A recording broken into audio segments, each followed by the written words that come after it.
তিনি তো নবী নন্দিনী, জান্নাতের রানী জানাকে বলা হয়।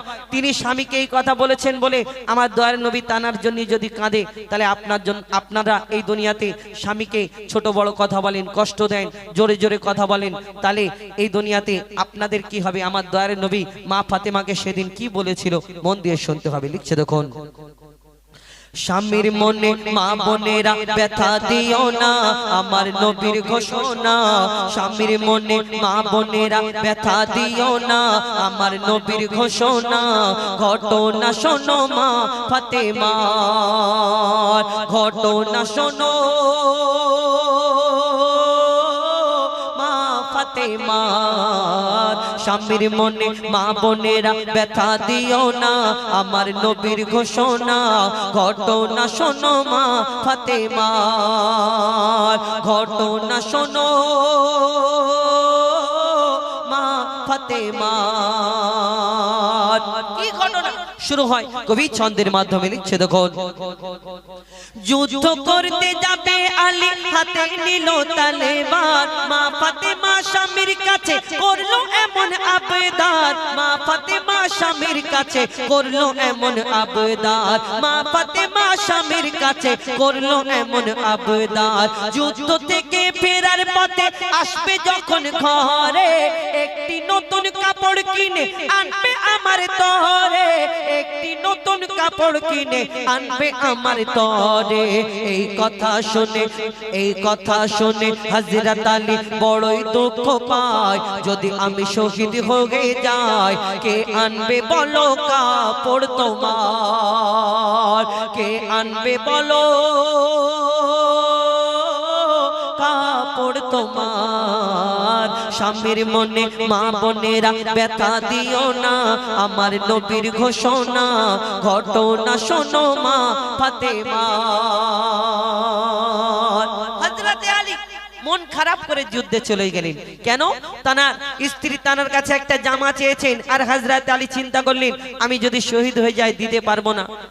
এই দুনিয়াতে তানাদের ঘটনা আমরা অনেক কিছু শুনেছি। এখন ডিজিটাল যুগ, যদি স্বামী গরিব হয় বাপের বাড়ি ফোন করে বলে আমাদের বড় পুকুর ছিল, ওই পুকুরে আমাকে কলসি ঢুকিয়ে যদি গলায় মেরে ফেলে দিতে ভালো হতো, এমন ওই স্বামীর ঘরে এমন বরের কাছে আমাকে পাঠিয়েছো, কুঞ্জুস গিফটে কিছু দেয় না, স্বামীর বদনাম করে। একটা জায়গায় যদি 4টে মহিলা একসঙ্গে হয়, সেখানে বলে তবু তো তোমার মনির বাপ ভালো, আমার মনির বাপ এরকম করে, এরকম বদনাম করে। আর এই দুনিয়াতে যদি আগেকারের নারীরা তবু তো ভালো ছিল, বাইরে থেকে কাজ থেকে যদি স্বামী ফিরতো, সঙ্গে সঙ্গে তার সামনে দাঁড়িয়ে থাকতো, কি লাগবে, পানি লাগবে, ওই লুঙ্গি লাগবে কি গামছা লাগবে, সামনে দাঁড়িয়ে থাকতো। এখন ডিজিটাল যুগ, যদি ওই বিদেশ থেকে কাজ থেকে ফিরে যদি বলে হ্যাঁ গো ওই মনির মা আমার ওই লুঙ্গিটা কোথায়, যদি এই কথা বলে, আর যদি দেখা যায় লুঙ্গিটা দড়িতে রাখা আছে আর মনির মার কাজের যদি বেগ থাকে, বলে কেন তোমার চোখে চাল দিশে হয়েছে, ওই করে দেখাবো, হ্যাঁ আমি কাজ করব সারাদিন, তোমার সংসার সামলাবো, তোমার বাচ্চা কাচ্চা সামলাবো, তোমাকে সামলাবো, আবার ওই তোমার ওই জামা কাপড় কোথায় সব খুঁজে দিতে হবে, এই কথা বলেন। বলুন কোনো কষ্ট নেই। ভিতরে যখন যাবে মাটির তলায় যখন গুড়গুড় গুড়গুড় করে আওয়াজ হবে, মনে করে আল্লাহ একবার ছেড়ে দাও, মনির বাপের পা এমন জড়িয়ে ধরবো সারা জীবন আর ছাড়বো না যতদিন না ক্ষমা করে। আল্লাহ বলেছে তোমাকে এই দুনিয়ায় পাঠাবে, মনির বাপের পা ধরবে, অত সহজ নয়।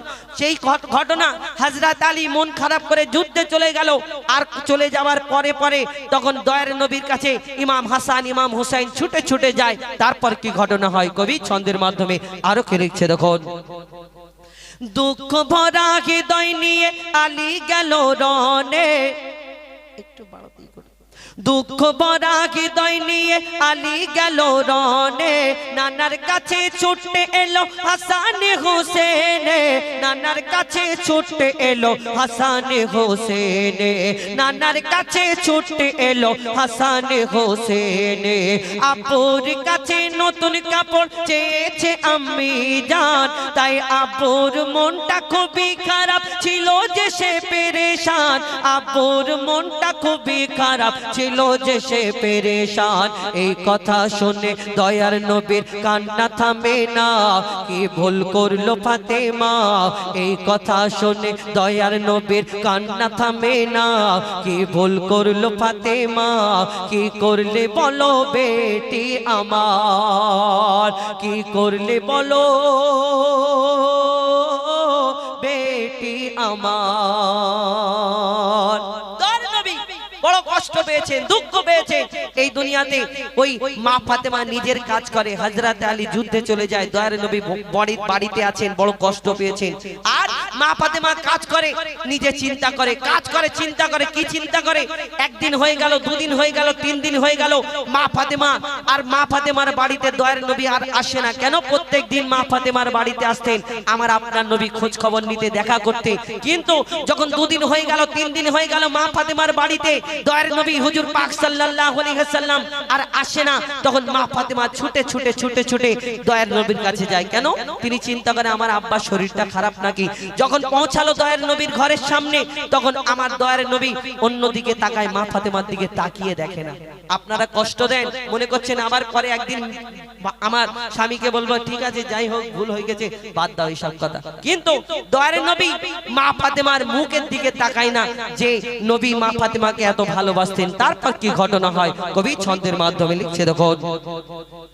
যার মুখ না দেখে ঘুমাতো না দয়ার নবীজি আমার, যার মুখ না দেখে ঘুমাতো না দয়ার নবীজি আমার, রাতের পরে রাত কেটে যায় মুখ দেখে না ফাতেমার, রাতের পরে রাত কেটে যায় মুখ দেখে না ফাতেমার, রাতের পরে রাত কেটে যায় মুখ দেখে না ফাতেমার। মা ফাতেমা ছুটে এলো আব্বা জানের কাছে, তবু বেটির মুখ দেখে না, পেছন ফিরে আছে, তবু বেটির মুখ দেখে না, পেছন ফিরে আছে। বলছে নবী ও গো বেটি বাড়ি চলে যাও, আগে স্বামীর কাছে ক্ষমা চাও।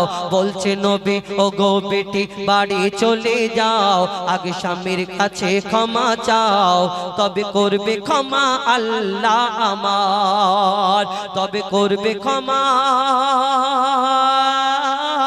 আল্লাহ আমার। দয়ার নবী কষ্ট পেয়েছে, মা ফাতেমার দিকে তাকায় না। মা ফাতেমা এই কথা শোনার পরে ছুটে ছুটে ছুটে ছুটে নিজের ঘরেতে চলে আসে। কখন আমার স্বামী আসবে, আমি পা দুটোকে জড়িয়ে ধরে ক্ষমা চাইবো। যতক্ষণ না ক্ষমা করবে আমার মনে শান্তি হবে না। কেন? আমার আব্বা আমার প্রতি নারাজ, দয়ার নবী আমার প্রতি নারাজ। তাই মা ফাতেমা নিজের বাড়িতে চলে আসে। একদিন হযরত আলী ফিরে আসে। ফিরে আসার পরে সব ঘটনা খুলে বলার পরে, সেই দিন মা ফাতেমা যখন সব ঘটনা বলে আর কান্নাকাটি করার পরে হযরত আলী, মা ফাতেমা, ইমাম হাসান, ইমাম হোসাইন নবীর দরবারে আসে। তখন আমার দয়ার নবী তানাদের দেখে মনেতে একটু শান্তি পায়।